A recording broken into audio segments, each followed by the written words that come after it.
A4C all for Christ.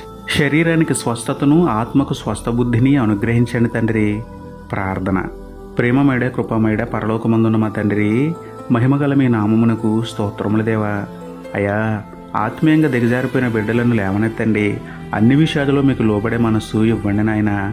సోమరితనం, బద్ధకం, శరీరాశల నుండి సంపూర్ణంగా విడిపించి స్వచ్ఛమైన హృదయంతో మీ సన్నిధిలో నిలబడే భాగ్యాన్ని ఇవ్వండి తండ్రి. ఆత్మీయ జీవితంలో ఉన్న బలహీనతలు, శరీర బలహీనతలు పూర్తిగా తీసివేసి ఆత్మకు స్వస్థ బుద్ధిని, శరీరానికి స్వస్థతను అనుగ్రహించండి నాయన. ఆత్మతో శరీరాన్ని లోబరుచుకుని ఆత్మీయంగా, శారీరకంగా మీకు లోబడే ధన్యత ఇవ్వమని వేడుకుంటూ, వైద్యులకే వైద్యుడు, పరమవైద్యుడైన మీకే స్తుతులు చెల్లించుకుంటూ, నమ్ముటని వలననైతే నమ్మువానికి సమస్తమును సాధ్యమే అన్న విశ్వాసంతో యేసయ్య పరిశుద్ధ నామంలో ప్రార్థించి పొందుకున్నాము పరమ తండ్రి. ఆమేన్. Praise the lord.